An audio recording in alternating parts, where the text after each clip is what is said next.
എന്തൊരു മഴ! മഴ പെയ്യുമ്പം മഴ, വെയിലാകുമ്പം വെയിൽ, ചൂടെന്ന്. നമ്മളെ മലയാളികളെ കാര്യമല്ലേ, എല്ലാം കണക്ക് തന്നെ. മലയാളികളങ്ങനെ പറയും. വിശന്നിട്ട് വയ്യ. അല്ല, നമ്മളെ എരിവ് കൊണ്ട് ആഹാരമൊക്കെ വാങ്ങിച്ചു തരും. പൈസ കൊടുക്കാതെ ഓസിന് തിന്ന് മടുത്ത്. എന്നെ കുറ്റം പറഞ്ഞിട്ട് കാര്യമില്ല. അവൻ തന്നെ എന്നെ കൊണ്ടുപോയിട്ട് ആഹാരമെല്ലാം കാണിച്ചു തരും. അപ്പോഴേക്ക് എൻ്റെ വയറ് നിറയും. എന്നിട്ട് അവൻ കയറി വാരി വലിച്ച് അങ്ങ് തിന്നും. ലാഭമാക്കാണ്, എരിവിനല്ലേ. ശരിക്കാണെങ്കിൽ ആഹാരം കാണുമ്പം വയറ് നിറയും. തളന്ന്. നീറെ മര്യാദ ഇരുന്നോളാം, ഞാൻ ഒന്ന് ഇരുന്നോട്ട്.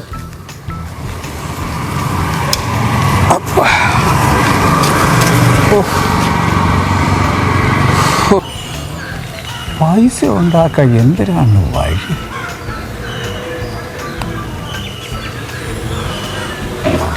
ഒരു മാർഗം കാണിച്ചു തരണേ.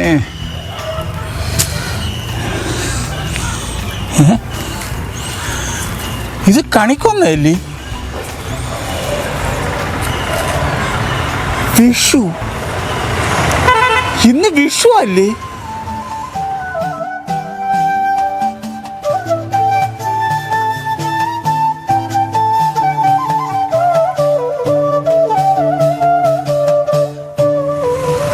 ഐഡിയ, പൈസ ഉണ്ടാക്കാനുള്ള ഐഡിയ. കൃഷ്ണനെ ഗോപാലകൃഷ്ണനെ കൊണ്ടൽ കർവർണനെ കാർവർണനെ കണ്ടു ഞാൻ കൃഷ്ണനെ ഗോപാലകൃഷ്ണനെ കൊണ്ടൽ കർവർണനെ കാർവർണനെ.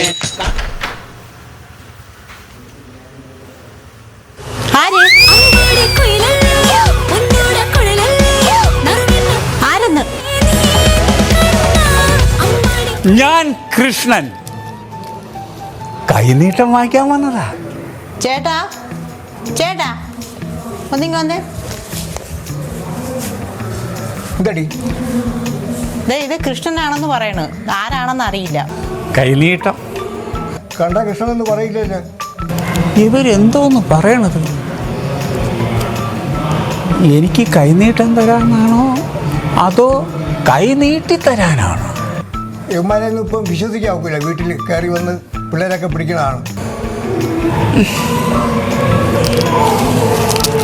എടാ പോടാ, നിന്നെ ഞാൻ ഇന്ന് ശരിയാക്കി തരാം. പോടാ, കഴിച്ചിട്ട്. പോട്ടെ ചേട്ടാ, പോട്ടെ പോട്ടെ പോട്ടെ പോട്ടെ.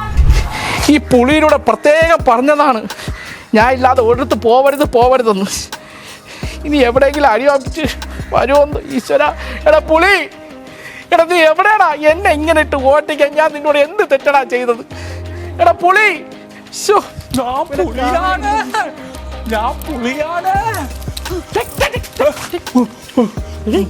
അടിക്കാൻ വരണം.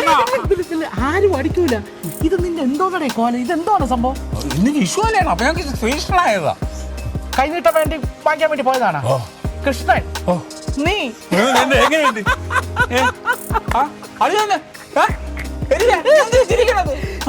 കൃഷ്ണൻ പിന്നെ അല്ലേ? കൃഷ്ണൻ. എടാ, കൃഷ്ണ ഭഗവാൻ എന്നൊക്കെ പറഞ്ഞാലേ കുറച്ച് ഐശ്വര്യമൊക്കെ വേണം. നീ ഒരു കാര്യം മനസ്സിലാക്കണം, ഹിന്ദുവിനാണെങ്കിലും ക്രിസ്ത്യനാണെങ്കിലും മുസൽമാനാണെങ്കിലും അവർക്ക് അവരുടേതായ ആചാരങ്ങളുണ്ട്. ഇതൊന്നും കളിയാക്കാനുള്ളതല്ല. നിന്നെ ഈ കൃഷ്ണവേഷത്തിൽ കണ്ടാലേ ആൾക്കാർ തല്ലി കൊല്ലാത്തത് ഭാഗ്യം.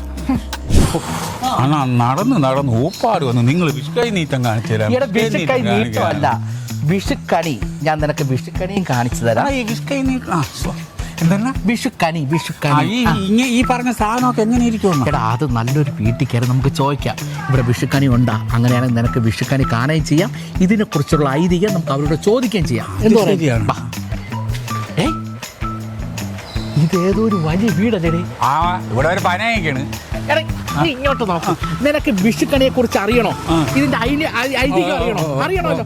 നമുക്കൊരു കാര്യം ചെയ്യാം, ഈ വീട്ടിൽ കയറി ചോദിക്കാം. വാ, ഞാൻ വിളിക്കട്ടാ.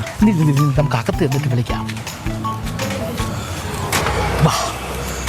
ചേച്ചി, ചേട്ടാ, ചേച്ചി, ചേട്ടാ, ചേച്ചി, ചേട്ടാ.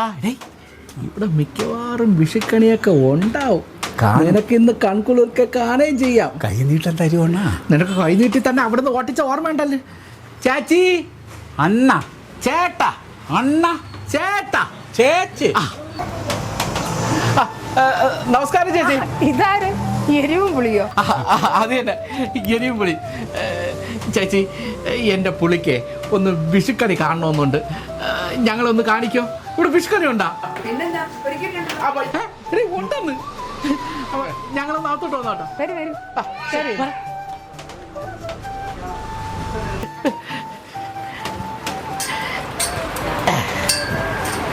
വരൂ.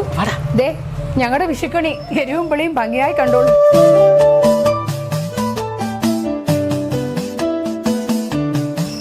കണ്ട, ഇതാണ് വിഷുക്കണി. കൺകുളിർക്കെ തൊഴുതോ ഭവാനെ. കൃഷ്ണ, എന്തോ ഞാൻ കൃഷ്ണവേഷം കിട്ടിയത് ദോഷമായ? ദോഷമൊന്നുമില്ല, അതൊക്കെ ഭഗവാൻ കൃഷ്ണൻ ക്ഷമിച്ചോളും. ഇതാണ് യഥാർത്ഥ വിഷുക്കണി എന്ന് പറയുന്നത്. എൻ്റെ പാവം പൊളി കൺകുളിർക്കെ കണ്ടോളും.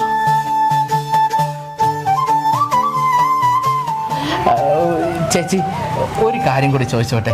എനിക്കും അറിയില്ല, എൻ്റെ പാവം പുളിക്കും അറിയില്ല. ഈ വിഷുവിൻ്റെ ഐതിഹ്യം എന്താണെന്ന് ഒന്ന് പറഞ്ഞു തരാമോ? പറഞ്ഞുതരാം. അഹങ്കാരിയും ഭൂമിദേവിയുടെ പുത്രനുമായ നരകാസുരൻ അദ്ദേഹത്തിനെ വധിച്ച ദിവസമാണ് വിഷുവായിട്ട് നമ്മൾ ആചരിക്കുന്നത്. സർവ്വലോകത്തും ഭീതി പടർത്തിയ പരാക്രമിയായ ഈ അസുര രാജാവ് തപോവനത്തിലെ തപസ്സർ മുതൽ അബലകളായ സ്ത്രീകൾ വരെയുള്ളവരെ നിരന്തരം ഉപദ്രവിച്ചു പോന്നു. അതിശക്തിമാനും വരശക്തിയുള്ളവനുമായ നരകാസുരനെ തോൽപ്പിക്കാൻ ആരാലും സാധ്യമായിരുന്നില്ല. മാലോകരെ വിവിധ തരത്തിൽ ഉപദ്രവിക്കുന്നതിനു പുറമെ നരകാസുരൻ 16,000 രാജകുമാരിമാരെ പിടിച്ചുകെട്ടിക്കൊണ്ടുവന്ന് തൻ്റെ അന്തഃപുരത്തിൽ താമസിപ്പിക്കുകയും ചെയ്തിരുന്നു. ചെയ്തികൾ കടന്ന് ഇന്ദ്രനെ വെല്ലുവിളിക്കുവോളം എത്തി. ദേവരാജാവായ ഇന്ദ്രന്റെ മാതാവ് അതിഥിയുടെ കുണ്ടലങ്ങളും ഇന്ദ്രന്റെ വെൺകൊറ്റക്കുടയും നരകാസുരൻ മോഷ്ടിക്കുന്നതോടുകൂടി ഭഗവാന് വിഷയത്തിൽ ഇടപെടാതിരിക്കാനായില്ല എന്ന സ്ഥിതി വന്നു. ജനങ്ങളാകെ പരാതിയുമായി ശ്രീകൃഷ്ണ ഭഗവാന്റെ കാരുണ്യം തേടിയെത്തുന്നതോടുകൂടിയാണ് ഭഗവാൻ യുദ്ധത്തിനൊരുങ്ങിയത്. ഭഗവാൻ കൃഷ്ണൻ ഭാര്യ സത്യഭാമ സമേതയായി തൻ്റെ ഗരുഡവാഹനത്തിൽ നരകാസുര രാജധാനിയായ പ്രാഗജ്യോതിഷത്തിലെത്തി യുദ്ധത്തിനായി നരകാസുരനെ വെല്ലുവിളിച്ചു. തുടർന്ന് നടന്ന ഘോര യുദ്ധത്തിൽ നരകാസുരന്റെ പ്രമുഖ സേനാനായകരെയെല്ലാം വധിച്ച കൃഷ്ണൻ നരകാസുരനുമായി നേരിട്ട് യുദ്ധത്തിൽ ഏർപ്പെട്ടു. യുദ്ധത്തിനൊടുവിൽ ഭഗവാൻ കൃഷ്ണൻ നരകാസുരനെ നിഗ്രഹിച്ചു. തുടർന്ന് അന്തഃപുരത്തിൽ താമസിച്ചിരുന്ന 16,000 രാജകുമാരിമാരെ മോചിപ്പിക്കുകയും അവരെ വിവാഹം കഴിക്കുകയും ചെയ്തു എന്നാണ് ഐതിഹ്യം. ദുഷ്ടശക്തിക്കുമേൽ ഭഗവാൻ നേടിയ വിജയമായാണ് നരകാസുര നിഗ്രഹത്തെ കണക്കാക്കുന്നത്. അതുകൊണ്ട് തന്നെ വിഷുക്കണിയിൽ ഭഗവാന്റെ തിരുസ്വരൂപത്തിന് പരമമായ പ്രാധാന്യവുമുണ്ട്. ഇപ്പോ എരിവും പുളിക്കും വിഷുവിന്റെ ഐതിഹ്യമൊക്കെ മനസ്സിലായോ? മനസ്സിലായി. എന്ത് നിനക്കെല്ലാം മനസ്സിലായടാ? ഇവന് മനസ്സിലാവുക മാത്രമല്ല, ഐതിഹ്യം മാത്രമല്ല, കൺകുളിർക്കെ വിഷുക്കണി കാണാനും പറ്റി അല്ലേ പുളി?